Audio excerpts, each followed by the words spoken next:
Call this meeting to order. Moved by Councillor Cottick, second by Councillor Hudson. Resolved that the special meeting commence at the hour of 7 p.m. this August 20th. And be further resolved that council acknowledges that we are meeting in the Robinson Superior Treaty Area on lands that have been traditionally used by several Indigenous nations. But we would like to pay special recognition to our closest Indigenous neighbors, the communities of Bigtagon, Nishnabik, and Netmees-Gamik, Nishnabik First Nations. We wish to recognize the long history of the First Nations and Métis people in our region specifically and show respect to them today.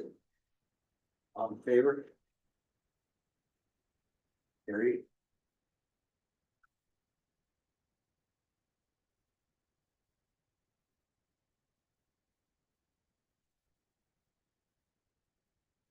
So that's council, if there's any disclosure of pecuniary interest and general nature thereof. Seeing none.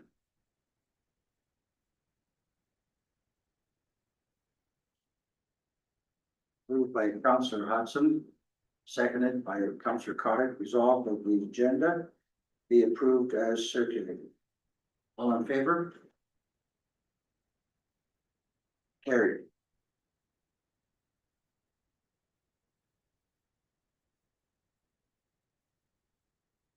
So delegations and presentations, in-person public feedback for council for the 2026 operating and capital budget.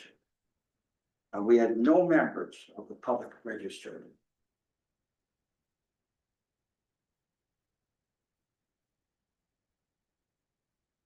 Okay.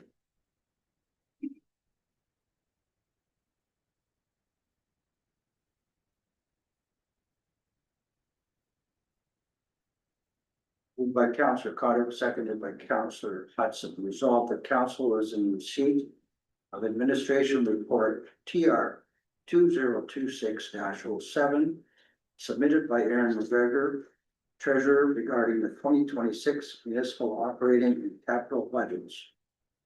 And further, the council receives the attached report for information. And further, the council approves the donations for 2026 under Bylaw 2023-58 as outlined in the attached report.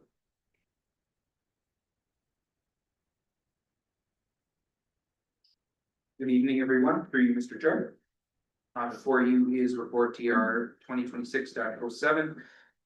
The last report, hopefully, regarding the 2026 municipal operating and capital budgets.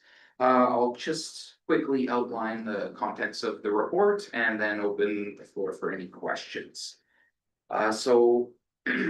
The first item is capital budget revisions. So between when the draft budget was tabled on August 6th and recently, administration identified two omissions in the capital budget that need to be included. The first item is the pavilion at Prospector Park. There is a grant from NUHFC, as council is aware. That item was brought forward for pre-budget approval and authorization. So, and it's mostly funded by the NUHFC grant. However, there was a component for the municipality to fund via the NWMO Community Wellbeing Reserve. That was already authorized by council. It was supposed to be included in the capital budget, but it was omitted. So that's been added into the capital budget, the revised version before you. And then the second revision was we had a capital item that was approved on an emergency basis. It was approximately $23,500 to replace some electricity poles at the airport that were damaged in an incident. And that is funded by the Airport Capital Replacement Reserve. Given that these items are funded by reserves, there's no impact to the proposed tax rate. The second piece of this report is the public consultation piece. We've completed our public consultation. We noted a lower level of engagement this year compared to prior years. And administration attributes that to the fact that we've tabled a 0% budget tax rate increase. And therefore, we feel that the public has engaged less because there's less negative feelings about paying more in property taxes, which is of course understandable. The responses to the budget as presented were positive. 86% of respondents supported the operating budget, 79% of respondents supported the capital budget. And some of the highlights of the long form feedback included questions around our plan to build reserve funds. I'll speak to each of these points a little bit to sort of answer the questions and feedback. With respect to building reserve funds, the current trajectory and strategy is the municipality doesn't necessarily want to hold millions and millions of dollars that is doing nothing for the community. We do look to, of course, we want to be prepared for contingencies, rainy days, etc. But large reserves and reserve funds do represent funds that were taxed from the residents. And so administration does feel that having those monies deployed in capital investments, including renovations to facilities that needed infrastructure, etc., is a better way to manage our funds than having large amounts sitting. There are of course pros and cons to different strategies, but that's the idea. So moving forward, of course, the municipality wants to maintain healthy reserves to be prepared for contingencies and prepare for future capital needs. But we're not looking to build large reserves and reserve funds just for the sake of having them, because that represents monies that we're collecting from taxpayers and not actively using. Again, there are pros and cons, but that's the current strategy. The MyRide program was mentioned. The MyRide program has fortunately continued. It's not an item that the municipality is currently funding, but that was a piece of feedback, was to consider providing funding for that program. Impacts of some local funding opportunities, including an announcement from NOMA regarding $1 billion in investment in northern municipalities. Of course, moving forward, the municipality will be looking at all available grants and projects that get those grants. So stay tuned for more updates. Of course, that will be part of the 2027 budget process, looking at what projects will be available moving forward over the next year and a half. Timing of the 2027 budget process. Yes, we are looking to move the budget process earlier. We are a little bit later than many municipalities. Some municipalities pass budgets in January, February, some as late as now and even a little bit later, but it is ideal to pass the budget earlier for a number of reasons, and we are targeting an earlier presentation next year. Of course, there are a number of competing priorities in the municipal office and limited resources. Sometimes we have to prioritize, right? So in future, we are looking to move the process up. And finally, long-term budgeting and communication to the public regarding same. We are in the process of drafting a new asset management plan, and as part of that process, there will be communication to the public and a long-term budget associated with that project. That's the public consultation piece. If there are any questions, I'd be happy to take them afterwards. The final item is the donation program. Before you are the recommendation, the applications under the donation program. The amount was budgeted originally in the first report, and this is just the breakdown of which organizations apply for what and administration's recommendations. All of the applications are recommended for approval that are before you. That's the broad strokes. If there are any questions, I'd be happy to answer. I'd like to apologize and go back just a little bit here. When I read council resolved the administration report for Aaron McGregor, I forgot to ask council that they have approved it. So all in favor? Of the report that we just heard? Forgot to ask.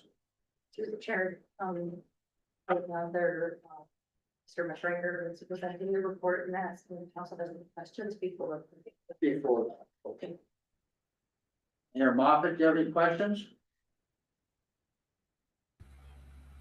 No questions. I just want to commend all the staff for doing such a great job at keeping the budget at zero. I mean, that's not an easy thing to do in this day and age. So congratulations and thank you very much. And I'm sure the public will thank us also.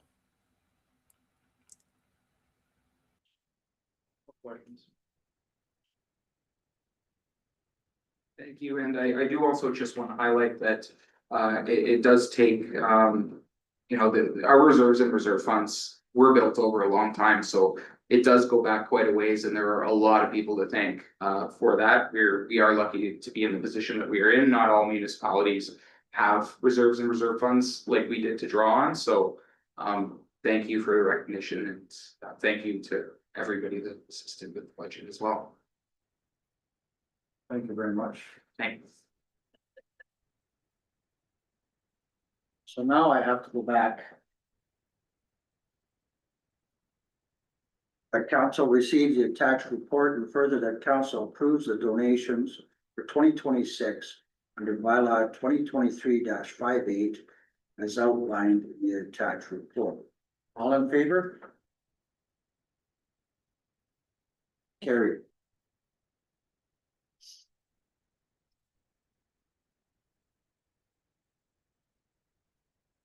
And we're on to bylaws.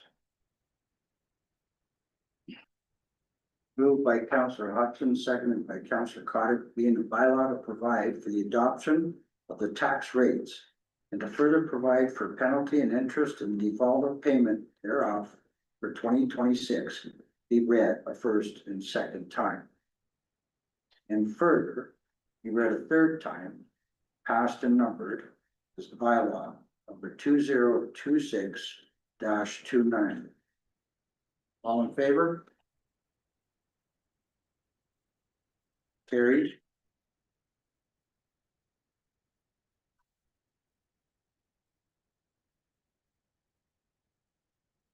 And moved by Councillor Hudson, seconded by Councillor Carter, being a bylaw to adopt the estimates for the sums required during the year 2026 for general purposes of the corporation of the Township of Manitowoc be read a first and second time. And furthermore, be read a third time, passed and numbered as bylaw number 2026-30. All in favor? Carried.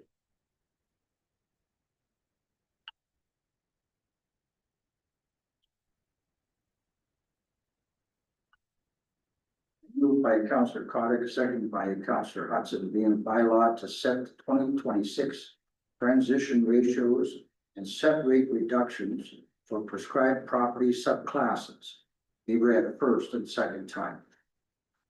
Further, be read a third time, passed and numbered as bylaw number 2026-31. All in favor? Carried.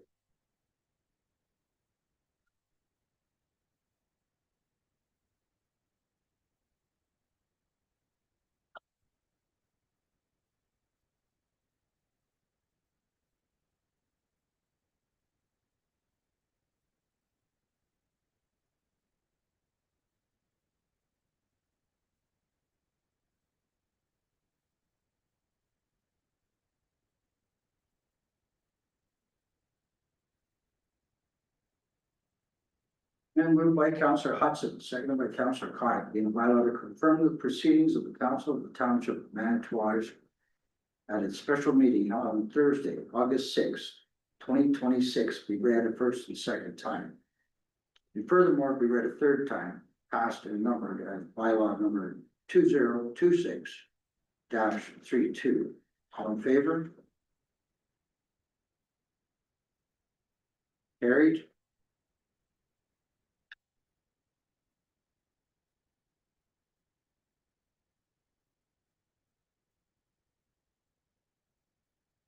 Moved by Councillor Conick, seconded by Councillor Hudson.